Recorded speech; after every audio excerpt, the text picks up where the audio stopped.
So today we're going to go over how we do it, land sourcing.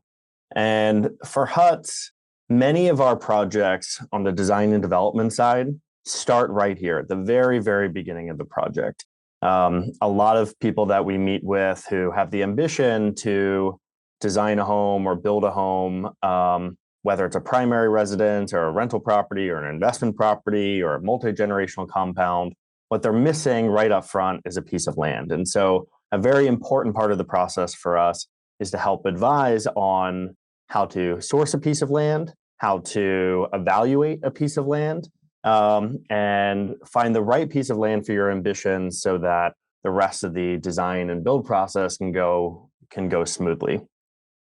And so let's place land sourcing within the broader context of our projects. And so here you see sort of a reduced Gantt chart of all the things that we do at HUTS to go from where you might be today, which is maybe sitting in your apartment or sitting in your current home with $1 and a dream around what your future home might look like, all the way to completion. And so to go through land sourcing and pre-construction, improving the land parcel, designing a home, designing the site, onboarding a build team, and then securing your permits for and developing construction documents for the project.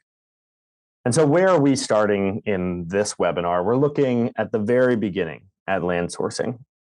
And two things to keep in mind that are true about land. The first is that for us, nobody ever wants to work with us because they want to stay inside all day. The idea of working with HUTS is that you're hoping to design and build a property that has a symbiotic relationship between the home and the land that it sits on, that there's a interaction between indoors and outdoors and a sort of blurry line between the two, that you're able to immerse yourself and be a part of the nature that you're within rather than just sort of a visitor. And so land is a big part of what it means to work with HUTS for those reasons. And the other is that you just can't build a house that's floating in space yet, as far as we can see it. And so what that means is that not only is this sort of a practical requirement of being able to design and develop a home, but when you're in the business that we are, which is around contextual development, that we want to be contextual to the surrounding area, to the location, but in particular the land. How do we take advantage of the natural offerings of the land, including where's the sun path? How does wind move through the parcel? What is the topography? Where's the view corridors, and how do we optimize for those? And so designing a home completely divorced from the reality of the land conditions is really sort of short selling yourself and being able to take advantage of likely why you want to be in that place build a home in that location to begin with, which is that you want to take advantage of where those sunsets are, and you want to take advantage of those views, and you want to have a relationship with the nature that's surrounding you. And so you can think about how we help clients find land in one of three ways. And from left to right, they kind of follow a gradient from low touch to high touch, with Land.nyc, our subscription land service, being sort of the lowest touch. This is really about you utilizing our tools to find the parcel that seems to fit your eye, your budget, and your goals. In the middle, you have a land consultation. In this case, you're coming to us with parcels that you've identified either through Land.nyc or Trulia or Zillow or with a realtor. And we're giving you our evaluation of how well does that land work for the design and development project you have in mind. And the last and the highest touch is our concierge land sourcing. In this case, you're coming to us only with your ambitions. What's your budget? What's your goal for the overall project? What are the locations that appeal to you? What are the towns that appeal to you? Or even just what are the qualities that you hope a speculative piece of land would have for you? And then we're going out and sourcing those parcels that we think are a great fit. And so we'll go through each of these three options and three ways in which we engage with many of our clients that come to us without land. And so let's start with Land.nyc.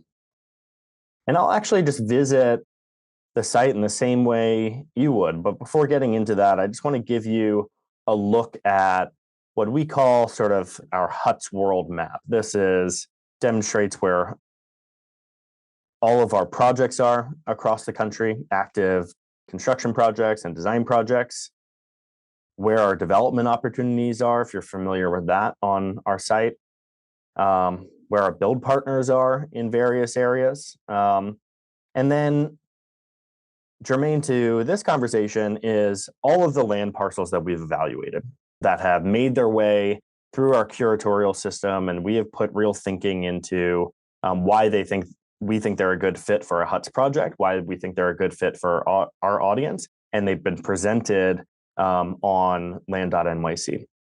So let's head to Land.nyc. If you can navigate there either through huts.com or directly to Land.nyc. You'll get some background on what our approach is for curating parcels. And let's start the process of finding land through Land.nyc.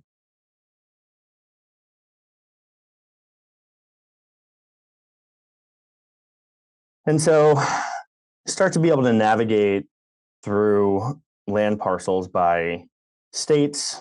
Today, Land.nyc is primarily focused on the Northeast with a focus on the New York market, parcels that are $150,000 or less within, call it a 4-hour radius from New York City. But we're kind of constantly expanding our purview, the regions that you may be interested in, price points, acreage, and then other criteria that we think is really important for land, including, are there utilities in place? There's a big difference between the level of developability or the risk involved from purchasing a raw lot or a semi-improved or fully improved lot, which would include utilities, well, septic, maybe a driveway, electrical in place. How we've sort of scored the project level. Is this an easy piece of land to develop or a hard piece of land to develop? What's the setting? Is it right next to a town where you're minutes away from an excellent coffee, or is it way out in the boonies somewhere? And we want to make sure that we're thinking about presenting the land in the way that you envision yourself being in this location. Sometimes you really want to be away from it all. Sometimes you want the sensation of being away from it all, but it'd be really nice to be, a 3-minute drive away from a really excellent restaurant. What's the environment? Is it lakefront, forested, meadow, mountain? And what's the potential land use? And I think that this is a big thing when we're thinking about the potential investment properties, but also for projects where your ambition is kind of long term, that maybe you want to do a small house to begin with, but you imagine it growing over time or adding accessory dwellings or adding additional structures. And so we lay out that land use between ADU potential. It already has an existing structure that you might be able to utilize, multiple structures, or it's really only land uses for a single dwelling. And as you move into checking out an individual parcel, what you'll see on any individual lot is that we've done a number of things. We have this lot is pending sale, but has the same information. We've laid out not just the list price, but also what's the land prep estimate. And this is missing from really any other place you might search for land. Is you're always going to see the list price, but raw lots have an additional price, which is to get it to a development ready state. You're going to need a driveway. If you're not going to be completely off grid, you'll need a well, you'll need a septic, you'll need a driveway, you'll need power. And so we put together our estimates to prepare the land to satisfy for those goals. The next thing that you'll see is that we have a short synopsis of all of the qualities that make up the parcel: the price, the acreage, utilities, do they exist or not? What are the potential land uses? What are the development costs or improvement costs? How far is it from kind of a really great town nearby? And what's the environment? And sometimes it has multiple environmental conditions, particularly if it's a larger lot with a little bit more geographic diversity. And so, for instance, on this parcel, it's forested, it has meadow space, it has a stream, it has wide open views. Pretty spectacular lot. It's no wonder that it's pending sale. We then sort of editorialize our take on the parcel. And so why do we think this lot is awesome? And then one step further, your goal in all likelihood in coming to Land.nyc or working with HUTS at all is not to own a raw piece of land. It's to develop a property. And so we want to lay out how would we develop this property? What do we think is a contextual, appropriately scaled, responsible development for this location? And so we lay out that site plan and diagram exactly how we imagine this place would work. And go through each of the pieces, that you would have a land prep estimate, that you would have these steps to move through to develop the property. And then you can reach directly out to the realtor from there. We are not the realtor. We have no relationship to the transaction of purchasing the lot. For us, this is a low-cost, subscription-based resource for people who are just starting the process of figuring out what they're looking for in land and educating themselves on what does it mean to develop the lot. And it benefits us because if you come to us with one of these lots, which many of our clients that follow on for design and development services do, we're aware of it. We're not meeting this lot blind with no idea whether there's wetlands or liens or restrictions that are going to be difficult to overcome throughout the process. We have a really good base to streamline the rest of the design and development sequence. So that's Land.nyc. And for anyone out there who is really, really early in the process, isn't sure exactly the areas they're thinking of, isn't sure of the process overall, is really kind of window shopping the idea of designing and developing your own home, Land.nyc is a really excellent place to start. The next is land consultation. And like I mentioned at the top of the presentation, land consultation is for folks who have started the search somewhat. They have maybe made some trips to areas that they're thinking about.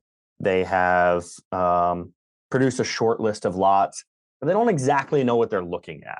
Maybe they're right on the edge of making an offer, but they want a little bit of that reassurance or catching an issue early from us before they submit their offer, or even if they're under agreement before they close. And so we can look at an example of what a land consultation looks like for us. This is a recent lot that a client brought to us. And we go through these various criteria of evaluation. Price, how well does it fit into your overall project budget? In other words, is the land and the land preparation cost going to interrupt your ability to build the house that you have in mind? The setting, the environment and topography, the utilities in place, our recommendations for land use, whether they are in line with what you have in mind or they might differ. And at the end, really, we try to get to a thumbs up and thumbs down on the parcels that folks bring to us. How well does this fit with your goals? It's not really it's not sort of a universal take on this lot is good or no good. What's more important is this lot good or no good for what you are trying to accomplish? And so in this case, this is a lot in the Northwestern Catskills in Delaware County. Our client was looking for a setting that was waterfront. They have a kind of fly fishing hospitality concept they're looking to develop. They brought this lot that seemed to have some pond frontage, but the frontage was sort of minimal, and on the pond, pond or lake is a little bit of a loose term here. There's a little bit more of a retention basin, and the frontage was on the other side of not an insignificant road.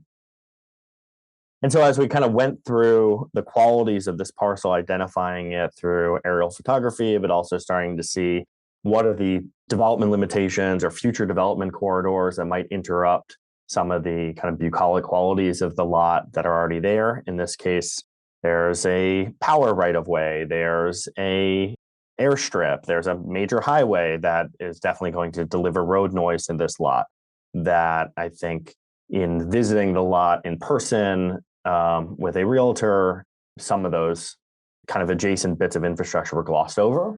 And so being able to zoom out and identify how does this parcel fit into the landscape is helpful for us to make a determination and to advocate on our client's behalf. Then another thing we start to look at is GIS data and topographic data, which, very steep lots start to equal relatively expensive driveways, adds complexity and difficulty to installing septic systems. Foundations start to get incrementally more expensive with more slope. And this is a very steep lot. We had some questions about the water quality overall. We dug into some historical photography. We're able to see what appeared to be an algae bloom and a good amount of opacity in this lake. So didn't feel like, if trout fishing is the goal, this small pond was going to be a very healthy fishery. There was some systems in place. And we did kind of go through the exercise of thinking about land use. This is a lot because there's a large piece on one side of the road and a smaller piece on the other. We imagine you could build one of our medium bars kind of uphill. That would be the primary home. And on the other side towards the lake, you could, in theory, build a small 10 by 10 ADU cottage. And for the person who asked, ADU stands for accessory dwelling, as an additional rental property or for overflow for larger parties who are renting the property. And so we had some real questions here around the level of improvement, the difficulty of clearing the area where you would maybe want to build, access to the parcel overall. The slope was a concern, and runoff overall, and the scale of land prep. So while from the ground, this feels like a very appealing place, when we zoomed out and kind of did our research, we ultimately gave this lot a thumbs down based on the requirements of our client, the objectives of their overall project. And we felt like this probably wasn't a great start for their project, that they were going to be fighting against the conditions of the lot throughout the design and development project. We've since helped this client source a much better lot that I think fits their goals. I think that they dodged a lot of extraneous expense and kind of strange conditions that were ultimately going to make this whole project less fun than maybe it should be. And so that's a land consultation, and we sort of do this on a per lot basis. And as always, all I'm showing here is if you go to huts.com /services, you'll see sort of a description of all of these services. All of these fit within the category of land sourcing, which is sort of, like I said, step one. You can see the difference between what is a land consultation for us and what does concierge land sourcing mean. Let's now look at our highest touch method of sourcing land, and we call it concierge land sourcing. And in this case, we're really going deep into your goals first. What do you want this place to be? And so you might know where you want it to be. You might have a sense of budget relative to the overall project. But what's really important for us is, what should it feel like when you're there? And then we sort of kind of focus on sourcing magical places that also fit hard criteria that allow your development to work. And the outcome of this effort is a very detailed report on each of the parcels that we present as options. They are a mix of kind of off-market opportunities that sellers bring to us, sort of whisper listings that come through our realtor partners, or publicly available lots that maybe people aren't seeing in the way that we're seeing them. And so let's go through an example of a land sourcing presentation, so you know what to expect if you were to engage in this process with us. And so here, we are really starting from what we heard from the client. We have a series of kind of surveys and forms we're asking our clients to fill out, so that we really have all the data and information we need to make informed choices. And rather than presenting a few lots that might work, we want to make sure that we are kind of looking through all of the potential lots, and the ones that make it through all of our criteria, they all could be good fits for what you're trying to accomplish. So you have a lot of good choices there. And it might be that one or two are much better than or are better than others, but they all kind of are above the floor. They all work for what you're trying to do. And so for this family, they were looking to do a number of things. They had a storyline that's not unfamiliar to us. They wanted to start by building a home for their family of four as a second home. They wanted to be able to rent that home and offset their costs for owning the property. In the future, they wanted to build a guest house on their lot. And in the far future, they wanted to build two additional houses for their kids so that they could grow into a family compound together and have sort of a multi-generational destination. And they also had this interesting twist that they were like a big hockey family. And so they wanted to build an ice rink on this property. And so that starts to say something to us about land use, about subdivisibility, around flat areas, because can't really build a ice rink on the side of a slope. And so all of these things start to feed into our evaluative criteria for the potential parcels. And so you can think of our methodology of sourcing lots as a bit of a sieve that we're kind of placing all of the lots that mostly hit the goals and then starting to really cut out ones based on a hierarchy of criteria that, in their case, if the land use wasn't going to allow for multiple structures, those go away right away, right? That it just doesn't fit their objective to have to grow into their lot with a multi-generational family compound with multiple structures on it. And so if the parcel only allows for a single dwelling and that's it, sort of doesn't work. And so that was sort of a big cut and removed a lot of possibilities. The next was proximity. They wanted to be able to go from New York City by Metro North or Amtrak without having to utilize their car. And they wanted visitors to be able to have that same opportunity. And so that kind of cuts out a whole part of the world that doesn't really fit the criteria. They had specific land features. They had a price point for the overall project of around $1 million for the various structures, the land, and the improvements. And so while that's a healthy budget, you can't sort of spend $500,000 on the land right up front and expect to have much budget left over for the balance of construction or improvement. And so thinking about the lots through that overall lens. And then privacy. They wanted to be able to, didn't want to see their neighbors today, and they didn't want to see their neighbors in the future. And so after you put all of the lots through that sort of rigid methodology and rigid kind of layers of filtration, what you're left with is a distilled number of great options that all kind of fit the goals. And each of these, we sort of put a score to for each parcel. And so we look at the listings first and the ones that we've identified through our few-week process of our research process, call out, what some of these listing photos are from us being there or they're sort of publicly available. And then we're adding some additional kind of editorialization on what makes these places work, laying each one of them out, and then kind of scoring them based on proximity to the things that they cared about, whether it was Minnewaska State Park or New York City or to bus and train to a major town. And then based on that scoring, there's sort of a winner emerges that in this case, this parcel was the best option based on proximity. But we do that with each of these criteria: privacy, the natural features, whether it's view corridor, whether it's a pond, whether it's whatever the natural features that sort of matter to our clients. And in this case, another parcel sort of emerges as the top contender. And as we go through each of these, in the end, we have sort of scoring where two of these really emerge across all of these categories as the best possible fit. And then we take it one step further. And rather than just saying, here's our recommendation, great, here's our top choice, and here's our second choice.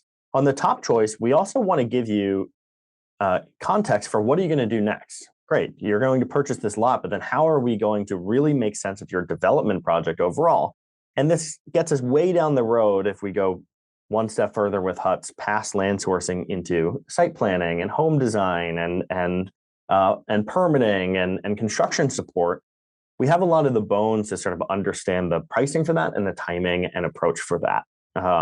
And so, for instance, here with this lot in Ricci Road, we're showing initially that we would build a first house with our big L. We kind of identify the flat area for an ice rink. We're able to put a linear dimension to generally for the driveway as phase one.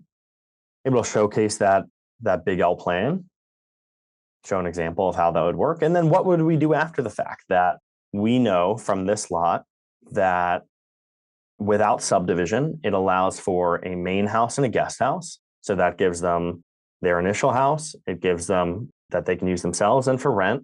It gives them the guest house on the first piece of the land, provides one of the future children's homes. And then to get the second additional structure, they would have to go through a subdivision. And we're starting to show how that roadway extension would work and the need to produce a road maintenance and right-of-way agreement for the rear lot. And this is something that we manage quite a bit, but this is what's called sort of best use of the parcel based on the requirements. And so we're showing a very efficient way for them to utilize this parcel to get to the longer term objectives they have in mind for this homestead that they imagine building. And then showing the secondary dwellings that we would build based on our medium bar standard. And because these have square footages and we have a very good sense of what the cost of driveways are, what the cost of a well will be in septic, running power, and the square footage pricing for our standards, we're able to put initial pricing to this lot and the full developing the full vision of the lot and confirm well before purchasing the parcel or even starting any development that the overall financial picture of the parcel makes sense for the client. You know, good lots move quickly. And so we like to have a second choice and a backup and go through the same exercise. How would we develop this parcel? How would it satisfy similar goals?